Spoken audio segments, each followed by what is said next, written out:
Now it's time for the Mixolydian mode, mode 5 of the major scale. We want to start on C. First we need to find out what key we're coming from, okay? So in the key of C major, G is the 5th and G is the Mixolydian scale in the key of C. So if we want C Mixolydian, we need to find out what major key that comes from. So C would be the 5th of the key of F major, okay? So let's go have a look at our diagram now. Here we have F major scale written out, and directly beneath it we have C Mixolydian, beginning on the 5th note of the F major scale. We get the notes C, D, E, F, G, A, B flat. Now how is this scale different to the C major scale? You'll see it's very close. The only difference is the flat 7th. Now by looking at this formula for this mode, what kind of chords do you think this works with? If you do what we did last time with the thirds, C, E, G, and B flat, for example, gives us a 7th chord. So you could play this kind of scale on 7th chords, or 9th chords, or anything related to that family. Okay, now, so our formula is all Mixolydian scales. You take any major scale, lower the 7th degree a half step, you have a Mixolydian scale. Now this scale is incredibly common. You hear this in all kind of bluesy sort of songs. There's a lot of guitar players that you'll recognize stylistically from this scale who use the scale a lot. Here's the formula: 1, 2, 3, 4, 5, 6, flat 7. Let's have a look at it on the fretboard here now. Here's major scale, C, D, E, F, G, A, B. We need to flatten the 7th degree, 1, 2, 3, 4, 5, 6, 7, flat 7.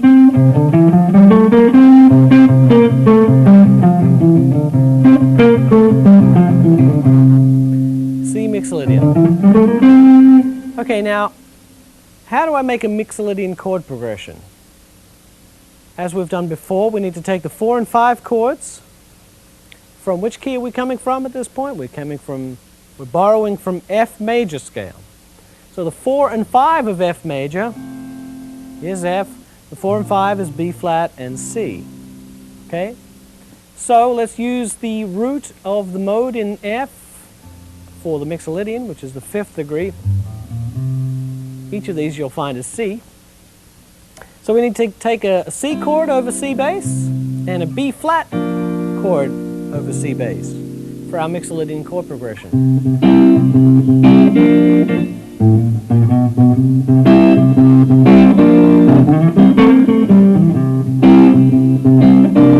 Never heard this chord progression before. It's very common. Okay? Very bluesy sound. And that's what you're going to hear from me when I play over this in a few moments. Now, it's time to look at our neck diagram. The neck diagram for Mixolydian looks like this. And like before, we have the root circle, that's a C. Our Mixolydian formula only needs a flat 7th from the major scale. So every time you see a B, it's going to be flattened, it's going to be flat 7. 1, 2, 3, 4, 5, 6, flat 7 over the entire neck of the guitar. Like I said before, the sooner you get familiar with this playing field, the better off you'll be. Okay, I just want to mention one thing before I go into the Mixolydian scale here. Now, occasionally I'll use some passing tones. Now, I'd like to make a point clear here that sometimes to add embellishment to the scale, you can use chromatic passing tones. Now, I think it's vitally important to understand the notes within the scale before you start experimenting too much with passing tones. But essentially speaking, for example, in Mixolydian, here's the scale tones: 1, 2, 3, 4, 5, 6, 7, flat 7 that is, root. We have 7 chord tones, and in the chromatic scale there's 12. Right? So that means there's 5 notes that we're not using in this scale. So to me, all those 5 tones can be used as passing tones in and around these primary tones of the scale. So even though I might occasionally use some passing tones, for example, if I went from the flat 7th of this scale, which is B flat, to the 5th tone, I could use all the passing tones. Actually, the only real passing tone is the sharp 5 here. So what I'm saying is as long as I'm bookending the thought or the musical phrase with two very vital or important tones within the scale, anything can fit in between. For example, here's the entire chromatic scale.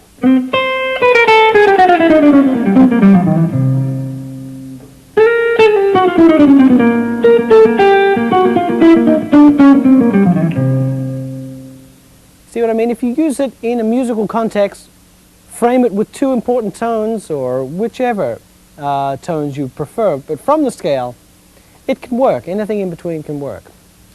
But as I said before, I highly stress that you learn the tones of the scale first before you start experimenting with other passing tones, okay? So in this example for Mixolydian, I might actually use some passing tones, so don't be alarmed, okay? Here we go.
Okay, now we're up to the Aeolian mode, mode 6 of the major scale.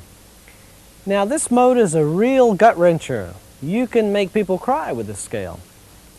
A lot of people have used it in songs to that effect. So you must realize that people on the street, lay people, they really don't know why music affects them. They really don't understand why one song makes them happy and another one makes them sad, or why, they get affected by the songs. And we as musicians hopefully can, well, not manipulate these people, but create an effect on these people. Just through our knowledge of harmony and how to make that effect happen on people. Film score writers use these effects all the time.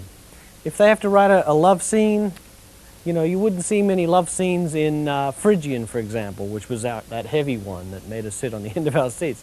It just wouldn't be pertinent for that scene. And at the same time, the film score composer doesn't have time to go out and, to a bar and meet a nice girl, fall in love, to be inspired to write a love scene, right? We don't have time, and we have to find ways to make these kind of things happen mechanically. At least have our raw materials to begin with, and then the inspiration will come from there. So major scale would have been an ideal mode for a beautiful love scene, because major scale is very happy sounding, as opposed to Phrygian, which was dark. Right? Okay, so hopefully you're starting to see how these create an effect on people. This next one, Aeolian mode, is, as I said, a real gut-wrencher. Let's look at the nuts and bolts of Aeolian mode now. In the key of C major, we have A, Aeolian. So if I want C Aeolian, that means we're coming from the key of mode 6 of E flat major. Okay, now let's have a look at our chart over here.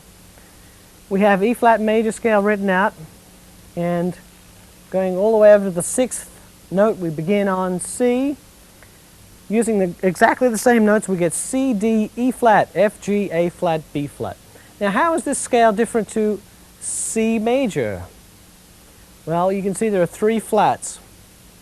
We have the 3rd degree flat, we have the 6th and 7th degree flat. So you can take any major scale, lower the 3rd, the 6th, and the 7th, and you should have an Aeolian mode. Some people call this natural minor. I think the best name for it is Aeolian mode. Okay, so here's the formula. 1, 2, flat 3, 4, 5, 6, flat 7. Let's see how it looks on the guitar. Here's C major. 1, 2, we need a flat 3. 4 and 5 is the same. Flat 6, flat 7, 1.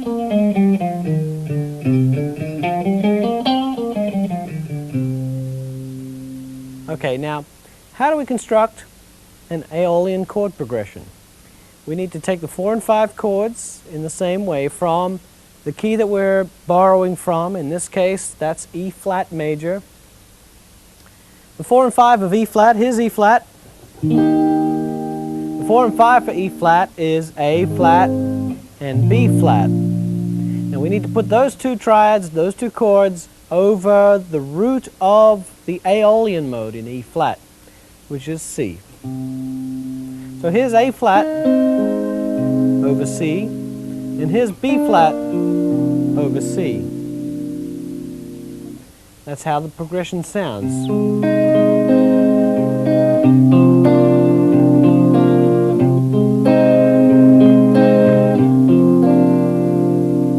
Okay, now before I play it for you, let me show you the neck diagram for Aeolian. Over here, this is how I look at the Aeolian on the fretboard. Once again, the roots are circled, that's C, and every 3rd is flattened, every 6th and 7th is flattened throughout the entire fretboard. Okay?